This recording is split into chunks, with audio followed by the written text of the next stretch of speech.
Hello, fellow risk takers, and welcome to my worst investment ever. Stories of loss to keep you winning. In our community, we know that to win in investing, you must take risk, but to win big, you've got to reduce it. Ladies and gentlemen, I'm on a mission to help 1 million people reduce risk in their lives. And that mission has led me to create the Become a Better Investor community. In that community, you get access to tools you need to create, grow, and protect your wealth. Go to myworstinvestmentever.com right now to claim your spot. Fellow risk takers, this is your worst podcast host, Andrew Stotz from A Stotz Academy, and I'm here with featured guest Cam F. Awesome. Cam, are you ready to join the mission? I'm here for the mission, man. I'm here. And where are you, by the way? What city? I'm in Kansas City currently. Okay. Currently in Kansas City. I've been based out of here since about 2008. Got it. Okay, and I want to introduce you to the audience. In fact, I have a tremendous bio at the very moment that we speak. Cam F. Awesome is a multi-time national champion, heavyweight Olympic boxer, and former captain of the U.S. national boxing team.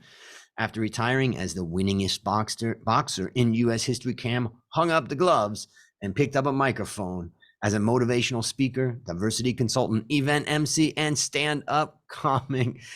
Cam, take a minute and tell us about the unique value that you bring to this wonderful world. The world of bad investments. From the outside, it would look like a lot of things that I do would be a bad investment, but it's all little things, that little pieces of the puzzle that all come together for a big picture that you can't see it right now, but the picture will be clear in about 12 years. So maybe just for the audience that doesn't know your story, maybe you can give us just a little background on kind of the highlights and what you're doing.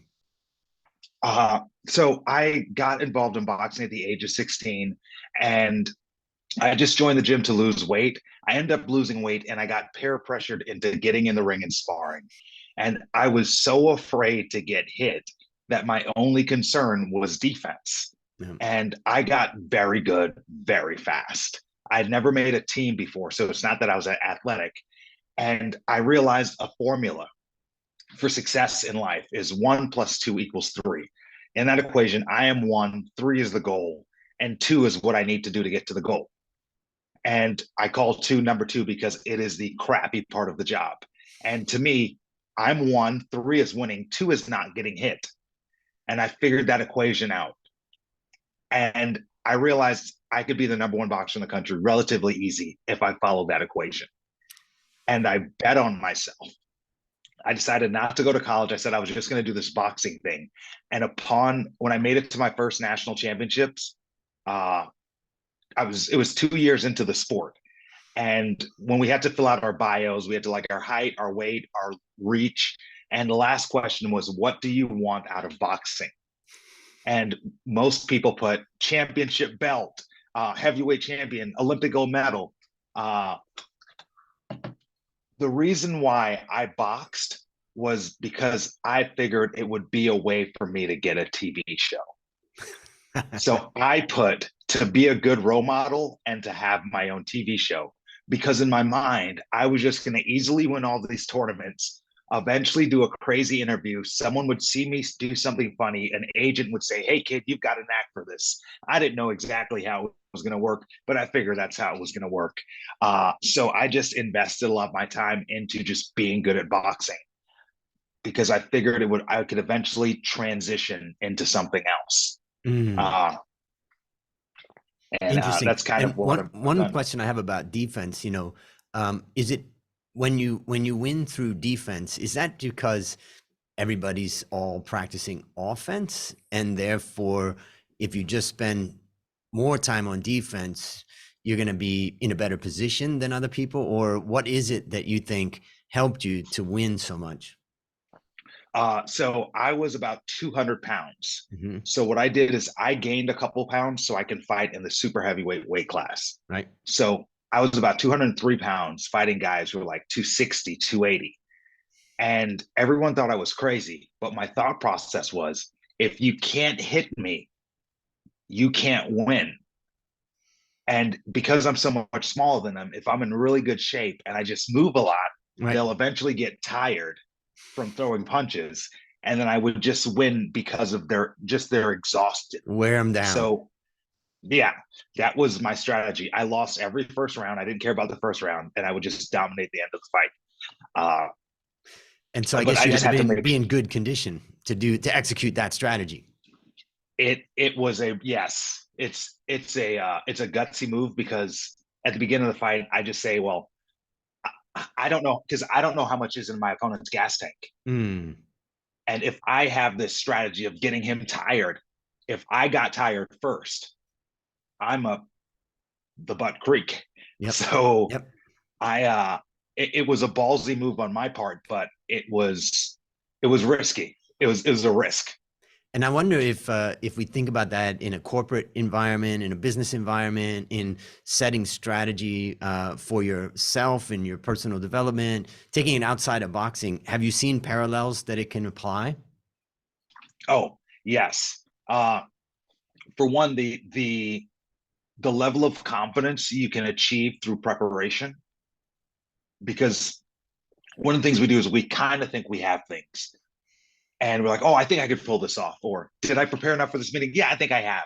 But when that I think I can is means getting punched in your face repeatedly, you realize there's another level of preparation. And I realized the more I prepared for a fight, the more I sparred, the more I ran, the harder I went in training, the more confident and comfortable I was in the fight. Mm. And I was able to bring that into the corporate world Right. Right. because it's all connected. Mm. Mm. It's interesting because we've had another boxer on My Worst Investment Ever, episode 189, Ed Latimore. And his was, well, Oh, yeah, his title of his show was Well Begun is Half Done, and set your relationships right from the start. And Ed's quite a character. And I'm just curious, how did you get to know Ed? Because I know he mentioned about you, and I'm glad that he did to get to know you. yeah. I actually fought Ed. Uh, I fought Ed, and then I was his roommate for about a year in Los Angeles. He Amazing. is the way his brain works is just on a different level. Yeah. Such an interesting dude. Yep, very, very much. Well, now it's time to share your worst investment ever. And since no one goes into their worst investment thinking it will be, tell us a bit about the circumstances and then tell us about your story. So my my circumstances was I was 18. I was working at Waffle House, and I was I thought I had this thing with boxing figured out, but I didn't have an opportunity. And after winning my first nationals, uh, a guy called me on the phone by the name of John Brown. You can't even Google the name. It's just like, it sounds like a fake name. And he says, hey, I saw you win at nationals at super heavyweight. He's like, my boxer's at heavyweight. I want you to come to Kansas City and spar with him because he's knocking out all of his sparring partners. But you run around a lot, so we think you'd be okay.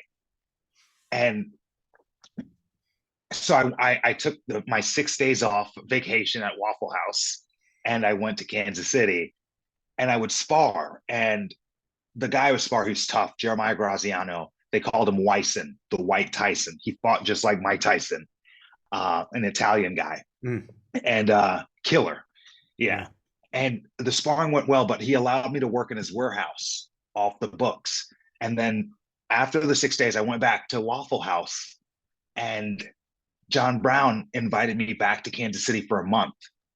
And I realized if I went back, I would lose my job at Waffle House, which at that time, that was big for me. Yep. And I realized at this moment, if I were to take that trip to Kansas, I would be that is my first investment into boxing. Mm, There's no turning back. I have to now do whatever by any means necessary at this point. So I quit my job at Waffle House. I go to Kansas City for a month, and So this is all trust, no contract, no commitment. It's all trust. All trust. Okay. All trust. And I don't know what to tell my family or anyone who's asking me why am I doing this? I'm like, worst case scenario, whatever. So I go to, and he says I can stay in his basement for a month. And he lives in this beautiful house, this nice basement. And he allowed me to work in his warehouse, but I don't want to work in a warehouse. I realized I can get into the office. So what I did is he's terrible with technology. So I helped him organize some stuff with his computer. I changed light bulbs in his office. I wanted to be an asset. I even put gas in his car with his company card. So the whole month I was there, he was taken care of. Because I appreciated the opportunity he was giving me, because he allowed me to work in his warehouse $10 an hour off the books. I was so grateful. After the month, I went back to Florida, and he called me up and he says, "Hey, I'm pumping my own gas. I don't like it. Would you like to come back to Kansas City and be my assistant? I coach you and I give you whatever you need to become a champion." And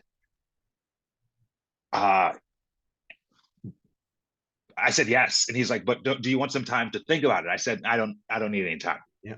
He says, "Then when do you want to come to Kansas City?" I said, "Whenever you can book a flight." He says, "Well, Wednesday's the cheapest flight." And on 2 days' notice, I packed up everything. Well, I packed up 2 suitcases because that's what Southwest would give me. And I moved to Kansas City in 2008. And this was your dream anyways. You're pursuing what you're thinking. I'm going to be this guy can help me get to where I'm going. Yeah. Yes. And I realized that he was able to fund my trip. He asked me, what did I need to win?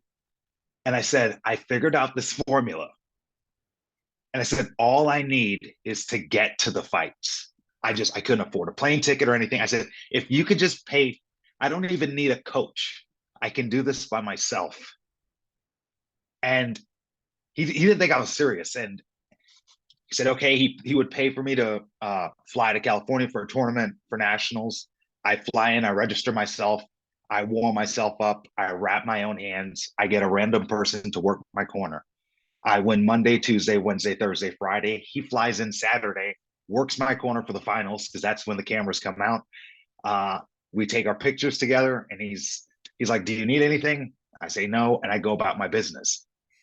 He allowed me to gain experience as a fighter. And because I had this opportunity, I wasn't going to let it slip up. So I invested 100% of my time into boxing. I didn't do birthdays. I didn't do Christmas.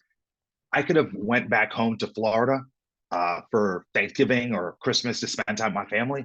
But if I did that, I would miss time in the gym. And I was investing everything into boxing, because I know I have my 20s to do this. And if I did this right in my 20s, I can live the rest of my life comfortably. And that's how I became the most decorated boxer in history, is because he said he would pay for me to fight as much as I want. And I challenged him. And I just traveled all around fighting. And then once I got on Team USA, then they funded it as I traveled around the world. And I've been to over 30 countries fighting. And the thing I realized in boxing was, let's say, Andrew, you're a boxer and you've been in the ring and you fought 100 rounds. And I've been in the ring and I fought 1,000 rounds. If you were a betting man, who do you think would win that fight? Well, I guess in my thinking, you'd say, well, a person who has 1,000, the experience of 1,000 should be more likely to win. Yes. And so in my mind, that's how I approached it. So I fought in every tournament. Even though I was #1 boxer in the country, I was still showing up to local tournaments and crushing the competition, because I figured if they won all these small tournaments, they'd get confident enough to challenge me. So for 10 years, I was the #1 boxer in the country. I was stopping them before they gave up. But I did this because it was an investment. I never wanted to become a professional boxer. Right. And it was absurd to people that I was winning so easily and I would never turn pro. And when people would ask me, I would say, I have a plan. You'll eventually see what it is. Because in my mind, I was going to get a TV show. And back in 2008, when I wrote that down, that was a very relevant thing. This was when TV was still relevant and social media wasn't a thing. So, of course, my goals have shifted and changed a little bit, but I transitioned from boxing, and after I won nationals in 2008, I won in 2009, 2010, 2011, 2012. I won U.S. Olympic trials to go to London, and I got suspended and kicked off the Olympic team for not filling out paperwork. And I realized that because I left boxing and that after getting suspended, I invested so much, I couldn't just quit. So I had to reinvent myself, rebrand myself. So I literally changed my name, rebranded everything about myself, and fought 4 more years in boxing and was a motivational speaker as I was boxing, because I'm turning this investment of boxing into my career of speaking. And as I would go to, let's say, Dallas to fight, I would speak at a school in Dallas. And I was doing it for free and no one understood why. But I was saying I'm building a future for myself because I wanted to get good at speaking. And after I retired from boxing, I hung up the gloves and picked up a microphone. And I've built a speaking business for myself. And now I'm also talking to speakers and talking to athletes and teaching athletes how to build a career for themselves and invest in themselves for after their sport. It sounds like a beautiful plan, well executed. Where's the worst investment ever? Here it is. So in 2012, after I got suspended, I had to return to boxing, and I returned to boxing, won nationals 2013, 14, 15, 16, then won the Olympic trials to represent Rio. It was to go to the Olympics. My goal was always to go to the Olympics with boxing, because once you're at the highest level, you go to the Olympics, then you'll get your TV show. 2016, I lose in the finals on a split decision and didn't get to go to Rio. I bought a van because I have to now build a career for myself as I'm speaking. Bought a van, living in a van, traveling around the country, speaking at schools and training for the Olympics. And then after I build a nice business for myself, the U.S. Olympic Committee says, hey, we won't allow you to box for us if you have a speaking business. So the 2 investments that I had to give one up. So I flew to Trinidad and Tobago, my dad home country, got dual citizenship, won their Olympic trials, was training for the Olympics. So in 2008, I qualified for the Olympic trials, but I lost. 2012, I won the Olympic trials, but I got suspended. 2016, I won the Olympic trials, but I lost an international competition. 2020, I won the Olympic trials, and then COVID happened. So this whole investment that I had in boxing to go to the Olympics never happened. And then April of this year, I woke up with a detached retina and was told I could never box again. So and how did you feel? I partly relieved, I would say, if I'm being honest, because I was like, I'm just going to do this until I die. Right. And then this is my reason, like, oh, okay, I guess I will invest my time somewhere else, because if I get hit wrong, I'll be blind out my right eye for the rest of my life. It's like God, it's God put that little thing in your eye. What do they say? Take out the piece of wood in your eye before you blame someone else or something like that. Maybe God was coming into your life and saying, okay, it's time. Yeah. I put so much time into it, and it was 2012 was a rough year for me, because at one point after I built everything up, and in my mind, I would win the Olympic trials. Even if I didn't get a medal, I was set for life. Yeah. The investment worked. And I was in my prime. And I got suspended and I lost everything. And you know, what's interesting about your story is, I would say, tenacity, perseverance. You know, you kept looking for a way to make it happen.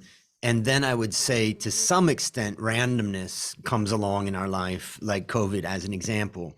And then, that's your prime. You got your moment, and if it doesn't work, it's just like trying to be in the Olympics, and it comes every 4 years. That's your time.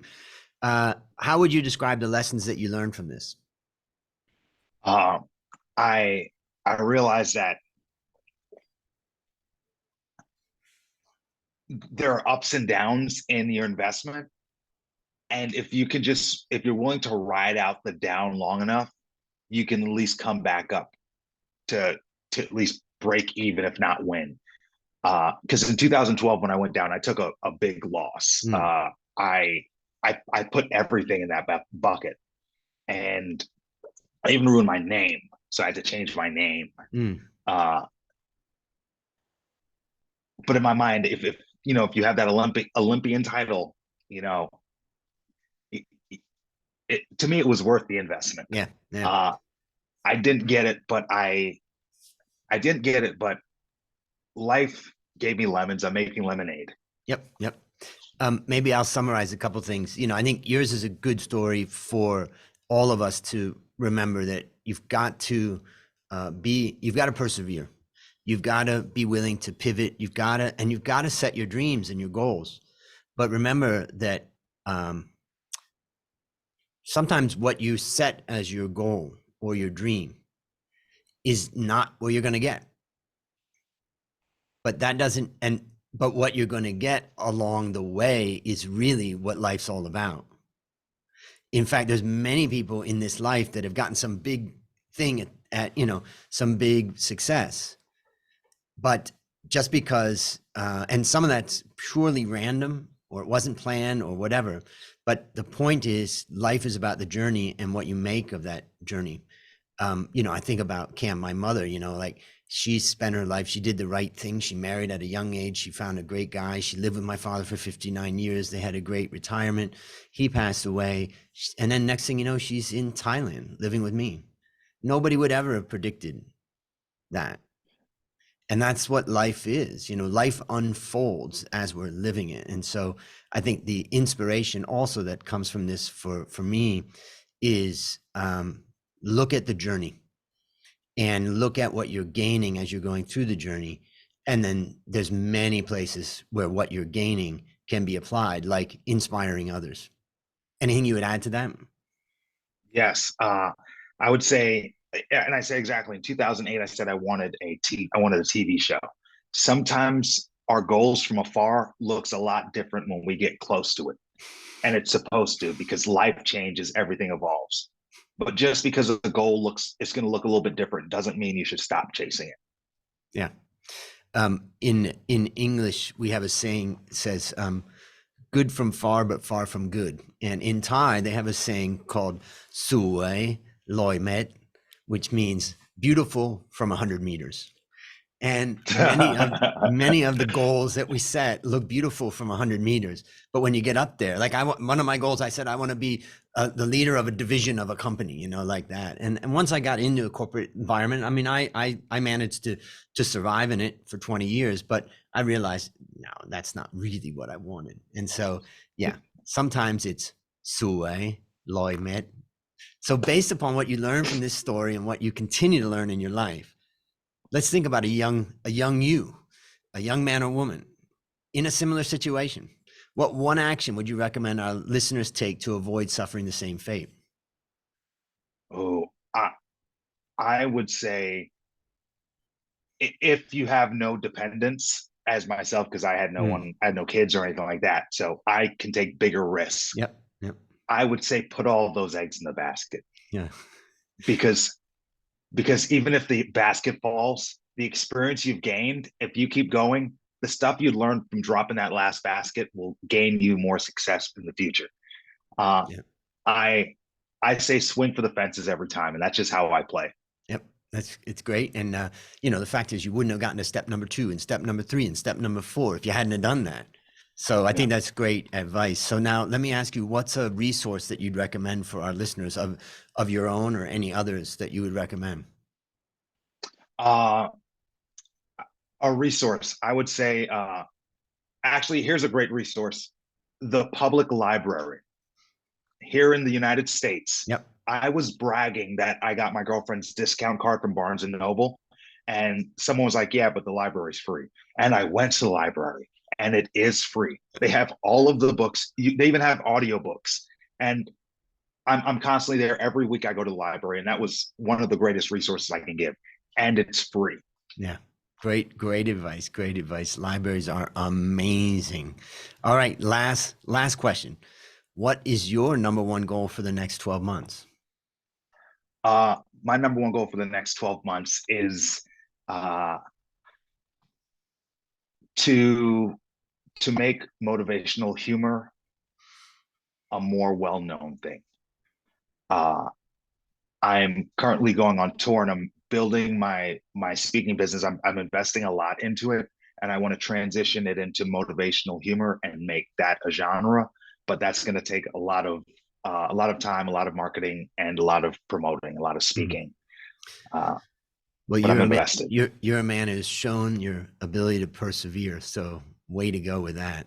Well, listeners, there you have it. Another story of loss to keep you winning. If you haven't yet joined the Become a Better Investor community, just go to myworstinvestmentever.com right now to claim your spot. As we conclude, Cam, I want to thank you again for joining our mission. And on behalf of A Stotz Academy, I hereby award you alumni status for turning your worst investment ever into your best teaching moment. Do you have any parting words for the audience? If you can fail without being discouraged, success is inevitable.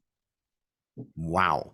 And that's a wrap on another great story to help us create, grow, and protect our wealth. Fellow risk takers, let's celebrate that today we added one more person to our mission to help 1 million people reduce risk in their lives. This is your worst podcast host, Andrew Stotz, saying, I'll see you on the upside.